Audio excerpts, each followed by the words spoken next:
I am Rebecca, 38 years old, and until last year, I thought I understood what family meant. As a successful real estate agent, I believed in helping those you love. That is why I let my sister Amanda, her husband Brian, and their two kids live in my second home completely rent-free for 5 years.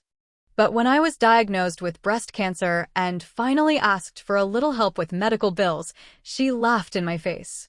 What happened next changed everything I thought I knew about family, loyalty, and standing up for myself. Where are you watching from today? Drop it in the comments, hit that like button, and subscribe if you want to see how I turn this betrayal into the most satisfying lesson my sister ever learned. Growing up, I always felt like I lived in Amanda's shadow. For years younger than me, Amanda was the baby of the family, the princess who could do no wrong in our parents' eyes. While I worked hard for every achievement, Amanda seemed to coast through life on charm and our parents' endless support. In school, I maintained a 4.0 GPA, worked part-time jobs, and participated in every extracurricular activity that might look good on a college application. Meanwhile, Amanda barely passed her classes, yet our parents celebrated her C grades like they were academic scholarships. Rebecca, why can't you be more relaxed like your sister? Mom would ask whenever I stressed about finals or college applications. Not everything has to be about achievement. But for me, achievement wasn't just about recognition. It was about independence. I wanted to build a life where I wouldn't need to rely on anyone else. When I received my acceptance letter to State University with a partial scholarship, my parents offered lukewarm congratulations before quickly shifting the conversation to Amanda's latest drama with her high school boyfriend. I learned early that my accomplishments would never receive the same attention as Amanda's smallest problems. I worked 2 jobs throughout college, graduating with a business degree and minimal student loans. After a year of saving every penny while living with 3 roommates in a tiny apartment, I secured a position at a prestigious real estate firm. The commission structure was tough for newcomers, but I threw myself into the work, studying market trends, building a client network, and pulling 16-hour days when necessary. By 30, I had saved enough for a down payment on my first home, a modest 3-bedroom in a good neighborhood. 2 years later, when the housing market dipped temporarily, I took a calculated risk and purchased a second property as an investment. A smaller 2-bedroom home in a developing area that I was confident would appreciate in value. While my career flourished, Amanda followed a different path. She dropped out of community college after 1 semester, worked a series of retail jobs she quickly grew bored with, and seemed perpetually in some kind of financial or relationship crisis. Our parents continued to bail her out of every problem, reinforcing her belief that someone would always come to her rescue. When Amanda met Brian at 24, our family breathed a collective sigh of relief. Brian seemed responsible, with a steady job in sales and a level-headed approach to life. They married within 6 months, and soon welcomed their daughter Zoe, followed by their son Tyler 2 years later. For a while, things seemed to stabilize. Brian's income supported them, and Amanda stayed home with the children. They rented a small apartment and appeared to be managing. Then the recession hit, and Brian's company downsized. With only 3 years' experience, Brian was among the first let go. Rebecca, I don't know what to do. Amanda sobbed over the phone one evening. We can't make next month's rent, and the landlord won't give us an extension. Mom and Dad already helped us last month, and they can't do more right now. I had just begun listing my second property for rental when Amanda called. After a moment's hesitation, I made an offer that would change the course of our lives. Why don't you stay in my second house temporarily? Just until Brian finds another job and you get back on your feet. The relief in Amanda's voice was palpable. Really? You would do that for us? For how long? Let's say 6 months. Rent-free to help you save. You just cover utilities and keep the place in good condition. What was meant to be a 6-month arrangement stretched into a year, then 2. Brian found a new job, but at lower pay. Every time I gently brought up the subject of rent or moving out, Amanda had a new crisis: car repairs they couldn't afford, Tyler's preschool tuition, unexpected medical bills. Just a few more months became Amanda's mantra. We're almost there, I promise. Against my better judgment, I continued to let them stay. My financial advisor Rachel warned me about the situation repeatedly. Rebecca, you're losing potential rental income of about $2,000 a month. That's over $20,000 a year you're giving away, she pointed out during our annual review. I know. But they're family, I replied, the excuse sounding weaker each time I used it. Meanwhile, I noticed troubling patterns. Despite claiming financial hardship, Amanda frequently posted on social media about new clothes, restaurant meals, and weekend getaways. When I visited the house, I saw new electronics and furniture appearing regularly. Where did you get the money for a new 70-inch TV? I asked once. Black Friday sale, Amanda replied dismissively. Brian put it on the credit card. We deserve a few nice things. Rebecca, life can't be all about saving money like you do. That stung, especially since my careful financial planning was the very thing keeping a roof over her family's head. But I bit my tongue, not wanting to create family drama. My dating life suffered during these years too. Potential partners often cooled off when they realized how entangled I was with my sister's problems. When I met Michael at a charity event 3 years into Amanda's temporary stay at my house, he was different. A pediatric nurse with a clear-eyed view of family dynamics from his work. He didn't shy away from asking tough questions. Have you ever calculated how much you've given your sister in free housing? He asked on our third date. Honestly, I try not to think about it. Maybe you should.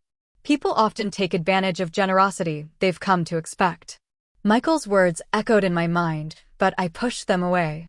After all, what kind of person would put a price tag on helping family? Little did I know how soon I would need to reconsider everything. The discovery came during a routine self-examination in the shower one Tuesday morning. A small, hard lump in my right breast that definitely hadn't been there the month before. I tried to dismiss it as nothing, perhaps a cyst or hormonal change, but the persistent voice of concern in my head wouldn't quiet down. It's probably nothing. I told Michael over dinner that weekend, trying to sound casual. But I made an appointment with Dr. Martinez just to be safe. Michael set down his fork and reached for my hand. I'm glad you're getting it checked. Early detection makes all the difference. Dr. Martinez was similarly reassuring during my initial appointment, but ordered a mammogram and ultrasound just to be thorough. The technician's face during the ultrasound gave me my first real sense of dread. Her professional mask slipping momentarily when she focused on one area for an extended time. 2 days later, I was called back for a biopsy. A week after that, I sat in Dr. Martinez's office as she delivered the news that would reshape my entire life. The results show invasive ductal carcinoma, Rebecca. Stage 2 breast cancer. The rest of the conversation passed in a blur of medical terminology, tumor size, lymph node involvement, treatment options. What crystallized most clearly were the treatment recommendations and the associated costs. Even with your insurance, you're looking at significant out-of-pocket expenses, Dr. Martinez explained gently. Surgery, chemotherapy, possibly radiation depending on what we find during surgery. The total could exceed $50,000. $50,000. The figure hit me like a physical blow.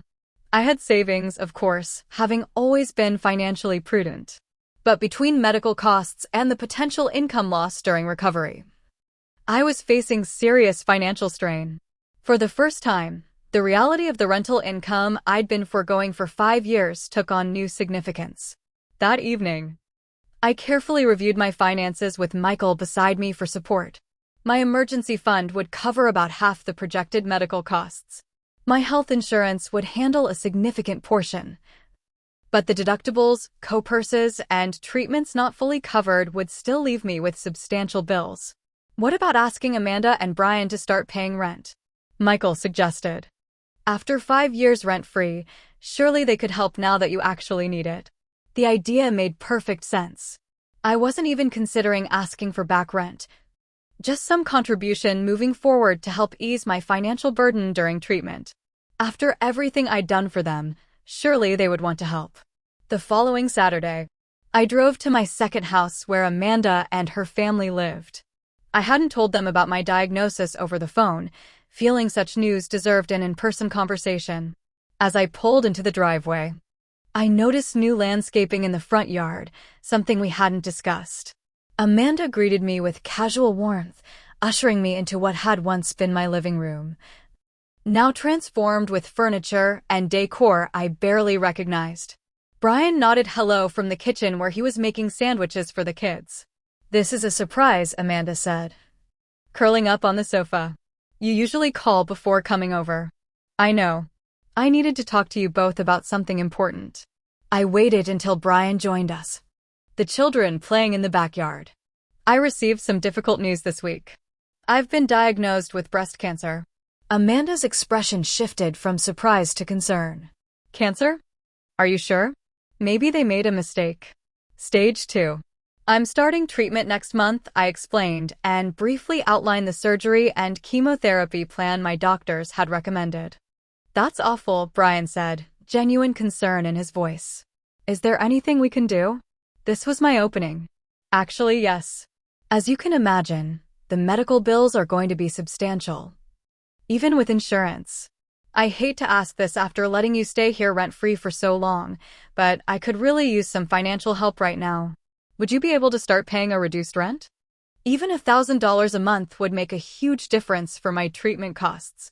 The silence that followed lasted only seconds, but felt eternal. Then, to my complete shock, Amanda laughed. Not a nervous laugh or one of disbelief, but almost scornful. "You're asking us for money? Now," she shook her head. "Rebecca, we can barely make ends meet as it is. We have 2 growing kids. Do you know how expensive children are?" I struggled to find words. "Amanda, I've let you live here completely free for 5 years. That's over $100,000 in market rate rent I've essentially given you. I'm not asking for back rent, just some help while I fight cancer." "Oh, so now you're keeping score?" Amanda's voice took on an edge I'd heard directed at our parents when she didn't get her way, but never at me. "I thought family helped family without expecting payback." Brian shifted uncomfortably beside her but remained silent. "This isn't about payback," I said, feeling a tightness in my chest that had nothing to do with my diagnosis. "It's about mutual support. I supported you when you needed it. Now I need your help." Amanda crossed her arms. "I think you're exaggerating the situation. Everyone knows doctors always suggest the most expensive treatments. And anyway, isn't this why you have health insurance?" I stared at my sister, truly seeing her for perhaps the first time. "Cancer treatment isn't optional, Amanda. And insurance doesn't cover everything. If you're that worried about money, maybe you should sell this house," she suggested, gesturing around her. "It's not like you're using it." The casual cruelty of her response left me speechless. In the backyard, I could see Zoe and Tyler playing on the swing set I had purchased for them 2 Christmases ago. "I think you should leave," Amanda continued when I didn't respond. "You're upsetting yourself. And that can't be good for your health. Maybe you're making this cancer thing sound worse than it is to guilt us into giving you money." Those words cut deeper than any surgical scalpel could. The suggestion that I would fabricate or exaggerate a cancer diagnosis for financial gain was so breathtakingly heartless that tears sprang to my eyes before I could stop them. "Amanda." Brian finally spoke, looking horrified, but she cut him off. "No, Brian. Rebecca has always been dramatic. Remember when she made such a big deal about that promotion last year? Everything is always the end of the world with her." I stood up, legs shaking. "I need to go." "That's probably best," Amanda agreed, already reaching for the television remote as if the conversation were over. As I walked to the door, Brian followed me. "Rebecca, I'm sorry," he whispered, glancing back to make sure Amanda couldn't hear. "She didn't mean that. We're just under a lot of pressure right now." I looked at my brother-in-law, wondering what pressures could possibly justify such a response to a cancer diagnosis. "Goodbye, Brian." As I drove home, tears blurring my vision, I finally confronted the truth I'd been avoiding for years. The relationship I thought I had with my sister existed only in my imagination. In reality, I was nothing more than a resource to be used. My generosity not appreciated but expected. By the time I arrived home, a new feeling had begun to replace the hurt, resolve. I would get through this cancer battle with or without my sister's support. And once I did, many things would need to change.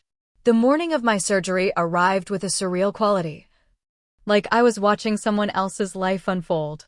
Michael drove me to the hospital in pre-dawn darkness, the streets empty except for delivery trucks and early shift workers. We barely spoke. But his hand on mine provided more comfort than words could have. "Miss Crawford." A nurse called from the doorway of the waiting room. "We're ready to prep you for surgery." Michael kissed my forehead. "I'll be right here when you wake up." The lumpectomy procedure itself was mercifully brief from my perspective. Consciousness extinguished and then restored as if no time had passed. Recovery was another matter. Pain radiated from the surgical site, and the drains the surgeon had placed made every movement uncomfortable. Dr. Martinez visited the following morning with news. "We got clear margins around the tumor, which is excellent. However, we found cancer cells in one of the sentinel lymph nodes we removed. That means we'll definitely need to proceed with chemotherapy as discussed." 2 weeks after surgery. Once the incisions had begun to heal, I started the first of 6 scheduled chemotherapy treatments.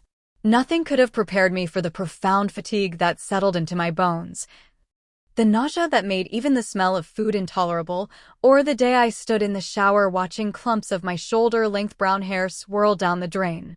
Michael became my rock during those months, taking on caregiver duties without complaint. He organized his nursing shifts to be home during my worst days, prepared special protein shakes when I couldn't tolerate solid food, and held cool washcloths to my forehead during bouts of nausea. "You don't have to do all this," I told him one particularly rough evening. "No one would blame you for not signing up for cancer girlfriend duty." He looked at me with such tenderness it brought tears to my eyes. "I'm exactly where I want to be, Rebecca. We're getting through this together." My work colleagues stepped up in ways I never expected. Janet, my office rival for top sales agent, organized a meal train that ensured fresh food appeared on my doorstep 3 times a week. Leonard, our office manager, rearranged client assignments to keep my most loyal customers in the agency pipeline, promising my commission would be protected. Through it all, there was no word from Amanda. No call to check on my condition, no text to wish me well through surgery, not even a get-well card. Our parents, who lived in Arizona, called daily and offered to come stay. But I assured them Michael and my friends had things well in hand. I didn't tell them about Amanda's reaction to my diagnosis, not wanting to burden them with family discord while I was ill. The financial strain became increasingly apparent as treatment progressed. Even with good insurance, the bills mounted alarmingly. $5,000 for the surgery facility fee not fully covered by insurance. $1,200 for anesthesia services. Prescription costs averaging $600 monthly for medications to manage treatment side effects. Follow-up scans and blood work adding thousands more.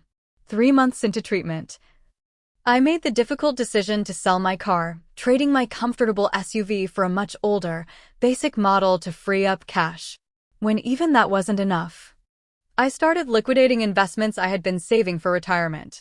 Rachel, my financial advisor, couldn't hide her concern during our meeting.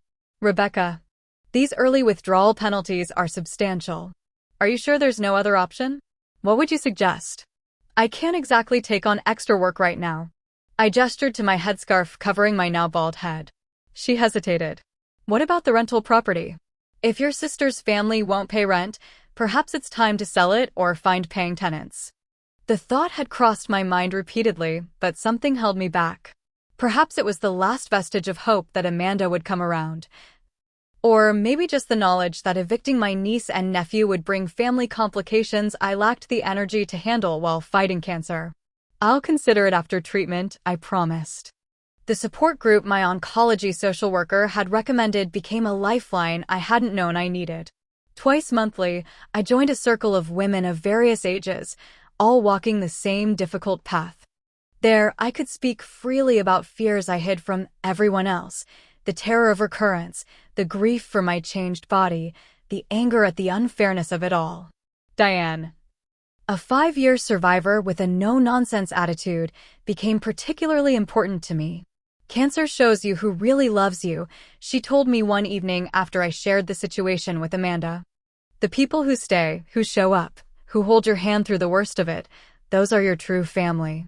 The ones who disappear or make it about themselves, well, now you know. 6 months after my diagnosis, after completing my final chemotherapy session, Dr. Martinez delivered the news I had been praying for. Your scans are clear, Rebecca. No evidence of disease.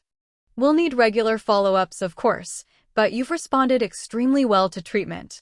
That night, for the first time since my diagnosis, I slept without the weight of uncertainty crushing my chest. The road to full recovery still stretched ahead, but the worst appeared to be behind me. I was ready to reclaim my life, starting with addressing the Amanda situation once and for all. The following week, feeling stronger than I had in months, I decided to drive by my second house to check on its condition before making any decisions. What I found there would shake the foundation of everything I thought I knew about my sister's capacity for betrayal. The first sign something was wrong appeared 3 houses before I reached my property, a large dumpster in the street filled with construction debris. As I drew closer, I spotted a contractor's truck in my driveway with Peterson's Remodeling emblazoned on the side. For a moment, I wondered if I had somehow forgotten approving renovations, but that made no sense. I parked across the street and approached the house slowly. The front door stood wide open, and the sounds of power tools emanated from inside. When I stepped through the entrance, I found myself in a construction zone. The living room walls had been stripped to the studs on one side, the flooring torn up, and workers were actively demolishing the kitchen. "Excuse me," I called to the nearest worker. "What's going on here?" "Kitchen and living room remodel," he replied casually. "You a friend of the owner's?" Before I could respond, Amanda emerged from the hallway, clipboard in hand. She froze when she saw me, her expression cycling rapidly from shock to defiance. "Rebecca, what are you doing here?" Her voice carried a defensive edge. "I should be asking you that question. Why are you tearing apart my house without permission?" One of the workers looked up in confusion. "Your house?" "Mrs. Peterson told us this was their property." Amanda's face flushed. "It is our property. Rebecca, can we talk privately?" I stood my ground. "No, I think we should clear this up right now. This house is legally mine. I never authorized any renovations." Brian appeared from the back bedroom, his expression falling when he saw me. "Rebecca, you're here." "Yes, I am. Would someone please explain why you're demolishing my property?" Amanda stepped forward, chin raised. "This is our house now, Rebecca. You promised it to us years ago." The absurdity of her claim left me momentarily speechless. "I did no such thing." "Yes, you did," she insisted. "You said as long as we maintained it, we could stay. We've been here 5 years. That makes it legally ours now." "That's not how property ownership works," I replied, struggling to keep my voice steady. "I let you stay here rent-free as a favor. I never gave you the house." Amanda smirked and walked to a drawer in what remained of the kitchen. She pulled out a document and thrust it toward me. "We have a deed." I scanned the paper she handed me, immediately recognizing it as a poorly executed forgery. The signature was close to mine but clearly not authentic, and the notary stamp looked suspicious. "This is fake," I said flatly. "Where did you get this?" "It's not fake," Amanda insisted, though her voice wavered slightly. "You signed it last year when you came for Tyler's birthday. You just don't remember." The brazenness of her lie was breathtaking. "Amanda, I never signed over my house to you. This document is fraudulent." "It's not fraudulent," she shouted, causing the workers to stop and stare. "You promised us this house. You said family helps family." Brian stepped forward, placing a hand on Amanda's arm. "Maybe we should discuss this privately." "There's nothing to discuss," I said. "You need to stop these renovations immediately. You have no right to modify my property without permission. This is our home." Amanda's voice rose to a near scream. "We've lived here for years. We raised our children here. You can't just walk in and claim it's yours after all this time." "I can, because it is mine. I have the actual deed and mortgage statements to prove it." I turned to the confused-looking contractor. Sir, I suggest you stop work until this is resolved. I'm the legal owner of this property, and I never authorized these renovations. The contractor looked between us uncertainly. We have a signed contract with the Petersons. Then you should check the property records before continuing, I advised him. Because they don't own this house. Amanda stepped closer, her voice dropping to a venomous whisper. You would do this to your own family? After we took care of your house all these years? This is our home now, Rebecca. You need to leave. For a moment, I simply stared at my sister. This person I had supported and protected my entire life, now trying to steal my property through outright fraud. Something inside me shifted in that moment. A final thread of familial obligation snapping clean. Take all the photos you need, Amanda continued, mistaking my silence for hesitation. But this renovation is happening. We're making this house truly ours, like it should have been years ago. I noticed Zoe and Tyler watching wide-eyed from the hallway, clearly confused by the tension between the adults. Despite everything, my heart ached for them. We'll see about that, I said quietly, pulling out my phone to document the unauthorized construction. I methodically photographed every room, noting the extensive damage already done. The kitchen was half demolished, walls in the living room opened up, flooring torn out throughout the first floor. You can take all the pictures you want. Amanda called after me. It won't change anything. We're not going anywhere. As I finished documenting the destruction, I noticed several neighbors had gathered outside, drawn by the raised voices. Mrs. Johnson from next door approached me as I walked back to my car. Rebecca, is everything all right? We've missed seeing you around. Not really, Mrs. Johnson. But it will be. Would you mind telling me how long this construction has been going on? They started about 3 days ago, she replied. Right after your sister told everyone you'd sign the house over to them as a gift. We were surprised you didn't mention it when you visited last. So Amanda had been spreading her lies throughout the neighborhood, preparing the ground for her takeover. The calculation involved was staggering. Mrs. Johnson, I never gave them this house. I've been away because I've been undergoing cancer treatment for the past 6 months. The older woman's hand flew to her mouth. Cancer? Oh my dear, I had no idea. Amanda never mentioned you were ill. I'm sure she didn't, I replied, a calm settling over me that felt almost supernatural. But I'm better now, and I'll be dealing with this situation. As I drove away, I caught sight of Amanda and Brian in my rearview mirror, standing triumphantly in the doorway of what they believed was now their home. Amanda even had the audacity to wave mockingly as I left. What she couldn't see was the small smile playing at the corners of my lips. Cancer had taught me something valuable. Life was too short for toxic relationships, even with family. And it had given me a clarity I'd lacked before. I knew exactly what needed to be done. I drove straight from my house to the office of Sarah Levinson, a real estate attorney I had worked with on several complicated transactions. Her secretary tried to tell me Sarah was in meetings all afternoon, but something in my expression must have conveyed the urgency of my situation. Give me 5 minutes, Sarah said when she emerged from her office to find me waiting. Once I explained the basics of the situation, she cleared her schedule for the next 2 hours. Let me see this alleged deed, she said, examining the document Amanda had shown me. This is an amateurish forgery. The notary stamp is for someone whose commission expired 2 years ago. Can they claim ownership through adverse possession or something like that? I asked. Sarah shook her head. Absolutely not. First, you gave them permission to be there, which negates any adverse possession claim. Second, the statutory period in this state is 20 years, not 5. Third, they haven't been paying property taxes, which is a requirement for adverse possession in most jurisdictions. She pulled up the county property records on her computer, confirming what I already knew: the house was solely in my name, with all taxes current and paid by me. What they're doing is criminal, Sarah continued. Forgery, fraud, and now substantial property damage. You need to file a police report immediately. By the end of our meeting, we had developed a comprehensive plan. First, I would file reports with both the police and my homeowner's insurance regarding the unauthorized renovations. Then, Sarah would prepare formal eviction papers giving Amanda and Brian the minimum legally required time to vacate the premises. What about the value of the free housing they've received?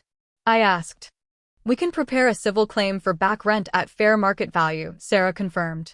Given the current rental market, we're talking about approximately $120,000 over 5 years. The following day, I met with Detective Rivera at the police station, providing copies of the property records, the forged deed, and photos of the construction damage. This is a clear case of attempted fraud, Detective Rivera assured me. We'll investigate thoroughly. While the legal wheels were set in motion, Michael suggested another approach. You should see what they've been posting on social media. It might give you insight into their financial situation. I hadn't checked Amanda's social media in months, focusing on my recovery instead. What I found shocked even my hardened expectations.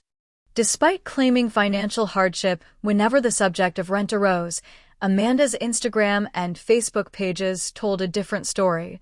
Luxury spa weekends, a vacation to Cancun just 3 months earlier, expensive new furniture, designer clothes for the children. More digging revealed something even more disturbing. In a post congratulating Brian from 2 years ago, Amanda had written, "So proud of my husband on his big promotion and raise. Sales director with a company car. We're moving up in the world." 2 years. Brian had received a substantial promotion and raise 2 years ago, yet they had continued to claim financial hardship as the reason they couldn't pay rent or move out. They've been lying all along, I told Michael that evening. They could have afforded their own place for years. They were using me. Michael's expression was sympathetic but not surprised. What are you going to do now? Exactly what Sarah advised, I replied. But I want to be strategic about the timing. Over the next week, I methodically gathered evidence. Screenshots of their social media showing their true financial situation, a professional assessment of the property damage from the contractor they had hired, complete records of all house-related expenses I had covered over the 5 years, and a market analysis showing average rental rates for comparable properties in the area. Sarah reviewed all the documentation and added it to our case file. This is one of the most clear-cut cases I've seen. They don't have a legal leg to stand on. I also contacted my parents, finally telling them the full story. Their initial disbelief gave way to profound disappointment in Amanda. "We had no idea," my father said, his voice heavy with regret. "She told us you two had an arrangement where they helped maintain the property in lieu of rent." "They didn't even do that," I replied. "I paid for all major repairs and maintenance." With all the pieces in place, there was one final call to make. I contacted Detective Rivera to coordinate timing, then reached out to Sheriff Martinez regarding civil enforcement of the eviction notice. "We can serve the papers tomorrow morning at 9 a.m., the sheriff confirmed. "Do you want to be present?" "Absolutely," I replied. "I'll meet you there." That evening, Michael held me close as we sat on my patio watching the sunset. "Are you ready for tomorrow?" he asked. I considered the question carefully. 6 months ago, confrontation of this magnitude would have terrified me. But cancer had burned away my fear of conflict, leaving behind a woman who understood her own worth. "I'm more than ready," I answered. It's time they learned there are consequences for taking advantage of kindness. As the sun dipped below the horizon, painting the sky in brilliant oranges and pinks, I felt a profound sense of peace. Tomorrow would be difficult, but necessary. And after years of allowing myself to be used, I was finally ready to stand up for myself. The morning dawned clear and bright, a stark contrast to the storm I knew was coming. Michael drove us to my second house, where Sarah was already waiting in her car. Sheriff Martinez arrived precisely at 9, accompanied by a deputy. "Ready, Ms. Crawford?" Sheriff Martinez asked, his expression professional but kind. "Yes," I replied, straightening my shoulders. "Let's proceed." As our small procession approached the front door, I noticed several neighbors watching from their yards and windows. Word had clearly spread that something significant was happening. Brian answered the door, his expression shifting from confusion to alarm when he saw the sheriff. "What's going on?" "Brian Peterson," Sheriff Martinez asked. "I'm here to serve you and Amanda Peterson with these legal documents." May we come in? Amanda appeared behind Brian, her face hardening when she saw me. What is this, Rebecca? More drama? Mrs. Peterson, I'm Sheriff Martinez. I'm here to serve you with formal eviction papers and a civil complaint. You are being given 30 days to vacate this property, which is legally owned by Rebecca Crawford. Amanda snatched the papers from the sheriff's hand. This is ridiculous. We live here. This is our home. The property records clearly show otherwise, Sarah interjected. I'm Sarah Levinson, Ms. Crawford's attorney. In addition to the eviction notice, you're being served with a civil complaint for $120,000 in back rent, plus damages for the unauthorized renovations currently underway. Amanda's face flushed with anger. Back rent? Rebecca told us we could live here for free. As a temporary arrangement, I said calmly, which you have taken advantage of for 5 years while lying about your financial situation. Brian's expression had shifted from shock to something approaching resignation. Amanda, maybe we should talk about this privately. There's nothing to talk about. Amanda shouted. This is our house. Tell them, Brian. Tell them about the deed. The fraudulent deed you created? Sheriff Martinez asked. Detective Rivera from the Fraud Division is investigating that matter separately. Forgery is a serious criminal offense, Mrs. Peterson. The color drained from Amanda's face. Criminal? That's absurd. It was just a misunderstanding. Creating false property documents isn't a misunderstanding, Sarah explained. Neither is authorizing over $30,000 in renovations to a property you don't own. Brian ran a hand through his hair, looking increasingly distressed. Amanda, I told you we needed to check with Rebecca before starting renovations. Amanda whirled on him. Whose side are you on? We've lived here for years. That makes it ours. That's not how property ownership works, Sarah said firmly. Ms. Crawford has allowed you to live here out of generosity, which you have repaid with deception and property damage. Zoe and Tyler appeared in the hallway, drawn by the raised voices. Zoe, now 12, looked confused. Mom? What's happening? Why is Aunt Rebecca here with police? Despite everything. My heart ached at the children's distress. Zoe, Tyler, it's going to be okay. The adults just need to sort some things out. Amanda grabbed both children, pulling them close. Your aunt is trying to make us homeless. After all we've done for her. That's enough, Amanda, Brian said, his voice suddenly firm. Don't drag the kids into this. He turned to me. Rebecca, I'm sorry. This has gotten completely out of hand. Yes, it has, I agreed. For years, I've supported your family out of love and a desire to help. When I was diagnosed with cancer and asked for a small amount of help in return, Amanda laughed in my face and accused me of making up my illness for money. Brian's head snapped toward Amanda. You said Rebecca was exaggerating her condition for attention. She was. Amanda insisted. Look at her. She seems fine now. I just completed 6 months of chemotherapy. I replied evenly. I lost my hair, sold my car, and liquidated retirement savings to pay for treatment, all while you continued to live in my house for free and lied about your finances. A small crowd of neighbors had gathered on the sidewalk, watching the drama unfold. Mrs. Johnson stepped forward. Amanda told everyone Rebecca had given them the house as a gift. She even had a little celebration about it last week. Amanda's lies were unraveling rapidly around her. Her eyes darted around as if searching for escape. You have 30 days to vacate the premises, Sheriff Martinez repeated. Any further unauthorized modifications to the property will result in additional legal consequences. 30 days? Amanda's voice rose to a screech. Where are we supposed to go in 30 days? Perhaps to an apartment you could have afforded 2 years ago when Brian received his promotion and raise. I suggested. The promotion you celebrated on Facebook while telling me you couldn't afford to pay a single dollar in rent. Brian's shoulders slumped. She's right, Amanda. We could have moved out years ago. We should have moved out years ago.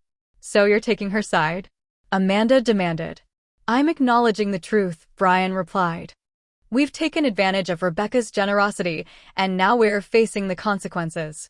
As if on cue, a car pulled into the driveway. My parents stepped out, their expressions grave. Mom? Dad? What are you doing here? Amanda's voice had lost its edge, replaced by uncertainty. Rebecca called us, Mom replied. She told us everything, including how you responded to her cancer diagnosis.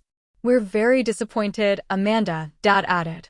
This isn't how we raised you to treat family. Amanda's facade finally cracked. She's always been your favorite. Perfect Rebecca with her perfect career and perfect life. What about what I need? What about my family? What about what you need? I repeated incredulously. I gave you a free place to live for 5 years. I bought furniture for your children. I paid property taxes and insurance and major repairs. And when I needed help during the worst crisis of my life, you couldn't even offer basic human compassion. The silence that followed was deafening. Even Amanda seemed to recognize she had no defense. Mr. and Mrs. Peterson, Sheriff Martinez said, "Do you understand the eviction terms?" Brian nodded. Yes. 30 days to vacate. We understand. And the civil complaint will proceed through the courts, Sarah added. Ms. Crawford is seeking back rent, damages for unauthorized renovations, and legal fees. Amanda seemed to deflate before our eyes, the reality of the situation finally sinking in. We can't pay that kind of money. You should have thought of that before lying about your finances and destroying my property, I replied. The courts will determine a payment plan if judgment is entered against you. As we prepared to leave, Tyler broke away from Amanda and ran to me, wrapping his arms around my waist. Aunt Rebecca, are you really sick? Mom said you were just being dramatic. I knelt down to his level, ignoring Amanda's attempts to call him back. I was very sick, Tyler, but I'm getting better now. Sometimes adults have disagreements, but I want you to know I still care about you and your sister very much. Will we still get to see you? He asked, his young face clouded with worry. We'll figure that out, I promised. Though I had no idea what relationship might be possible moving forward. As we walked back to our cars, leaving Amanda and Brian to process the morning's events, Michael squeezed my hand. You did it. We did it, I corrected him. I couldn't have gotten through this without you. In the rearview mirror as we drove away, I caught one last glimpse of the house where my generosity had been so thoroughly exploited. But unlike the day I discovered the unauthorized renovations, I felt no anger, only resolution. The time for being taken advantage of was over. The time for healing, in every sense of the word, had begun. The weeks following the confrontation were surprisingly peaceful. Amanda made no attempt to contact me directly, though my parents kept me informed of developments. Brian had apparently taken charge of the situation, finding a 3-bedroom apartment within their budget and arranging for the move. He told us they could have afforded their own place for years, Dad reported during one of our calls. He said he tried to convince Amanda many times to start paying you rent, but she always insisted you didn't need the money and would be offended by the offer. That's completely untrue, I replied. I brought up the subject of rent multiple times over the years. We know that now, Mom said sadly. I think we've enabled Amanda's behavior for too long. 3 months after the eviction, with Amanda and Brian settled into their new apartment and the civil case proceeding through the courts, I made the decision to sell the second house. The unauthorized renovations had been partially completed, leaving the property in a state that would require significant investment to restore. Given the market and the condition, I think we should list it as a fixer-upper, Janet advised during our property walkthrough. Even with the damage, you should clear enough to cover your remaining medical bills. She was right. The sale closed quickly to a young couple looking for a project house, and the proceeds erased the last of my treatment-related debt. The financial relief felt like shedding a heavy backpack I'd been carrying up a mountain. My recovery continued steadily, my strength returning more each day. My hair began growing back. A softer texture than before, but a visible sign of healing. At my 6-month post-treatment checkup, Dr. Martinez delivered the news I had been hoping for. All your scans are clear, Rebecca. You're officially in remission. That evening, Michael and I celebrated with a quiet dinner at home. As we finished our meal, he excused himself momentarily, returning with a small velvet box. I've been waiting for the right moment, he said, opening the box to reveal a simple but elegant diamond ring. Rebecca, watching you fight cancer with such courage, seeing you stand up for yourself after years of putting others first, has only confirmed what I already knew. I love you and I want to spend my life with you. Will you marry me? Tears filled my eyes as I nodded. Yes. Absolutely yes. The wedding planning became a joyful distraction from the lingering family complications. We decided on a small ceremony the following spring, when I would be well past the 1-year cancer-free milestone. My relationship with my parents strengthened during this period. Their eyes had finally been opened to the dynamics between Amanda and me, and they made concerted efforts to correct years of imbalance. We failed you, Mom admitted during one of their visits. We always assumed you were so capable and independent that you didn't need our support the way Amanda seemed to. We were wrong, and we're so sorry. Amanda and Brian's civil case concluded with a negotiated settlement. Unable to pay the full amount of back rent, they agreed to a payment plan that would extend over 7 years. Brian approached the situation with maturity, ensuring payments were made on time each month. The children were the most innocent casualties of the family fracture. I missed Zoe and Tyler terribly and worried about the narrative Amanda might be creating about me. 3 months after the move, I received an unexpected text message from Brian. "The kids miss you. Would you consider meeting us at the park on Saturday? Just me and the children." That first meeting was awkward but healing. Tyler ran to me immediately with a homemade card celebrating my recovery. Zoe hung back initially, clearly confused by the adult conflicts, but eventually warmed up when I showed genuine interest in her latest art projects. "Mom says we can't talk about you at home," she confided as we sat on a park bench. "But Dad tells us you were really sick and now you're better." "That's right," I confirmed. "And I've missed you both very much." These park meetings became a monthly tradition. A neutral space where the children could maintain a relationship with me without the tension of direct contact with Amanda. Brian used these opportunities to gradually rebuild a respectful relationship between us. "Amanda is in therapy," he shared during one of these meetings. The eviction was a wake-up call. "She's finally confronting some long-standing issues." "That's good to hear," I replied, genuinely pleased for her and their family. "I hope it helps." My cancer experience had changed me in ways I was still discovering. The fierce clarity that comes with facing mortality had stripped away my tolerance for relationships that drained rather than nourished me. But it had also deepened my capacity for forgiveness. Not as a doorway back to exploitation, but as a release from carrying anger that only harmed me. 6 months after our engagement, Michael suggested an idea that resonated deeply with my evolving priorities. "What would you think about starting a foundation? Something to help cancer patients with housing insecurity during treatment." The idea took root immediately. Using a portion of my commission from selling the second house, we established the Safe Haven Foundation, providing temporary housing assistance to cancer patients struggling with rent or mortgage payments during treatment. "This feels right," I told Michael as we submitted the final paperwork to establish the nonprofit. Taking something painful and transforming it into something that helps others. 1 year to the day after the confrontation at the house, I received an unexpected letter in the mail.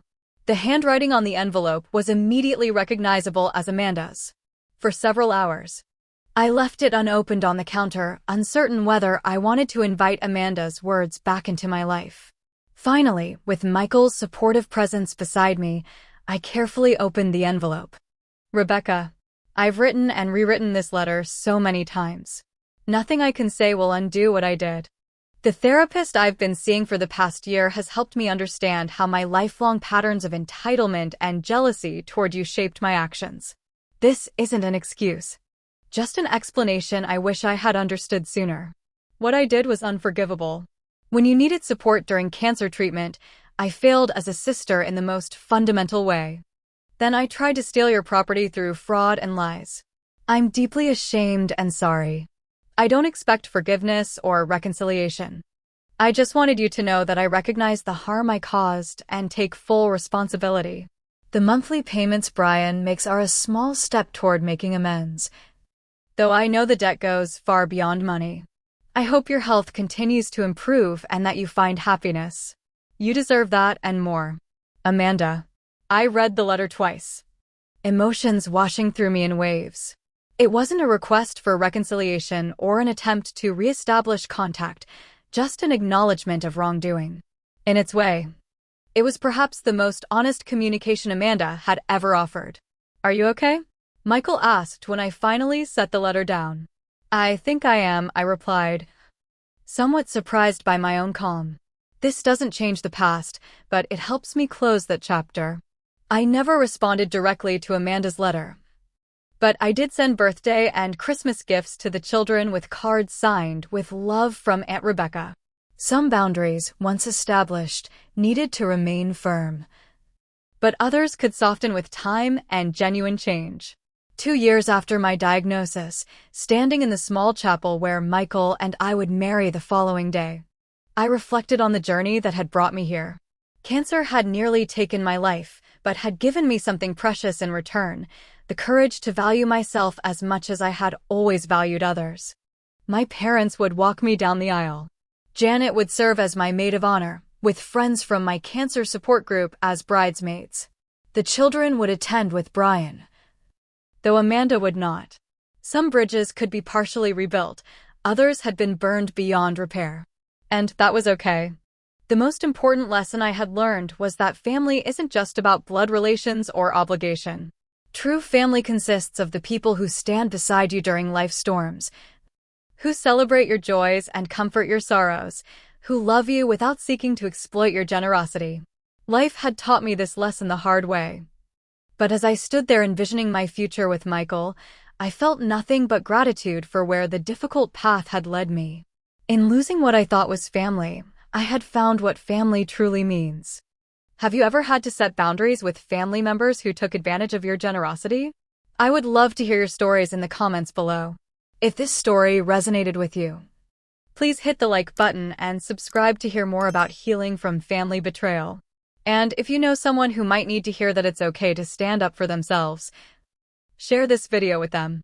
Thank you for listening to my story, and remember, sometimes the most loving thing you can do for others and yourself is to establish healthy boundaries.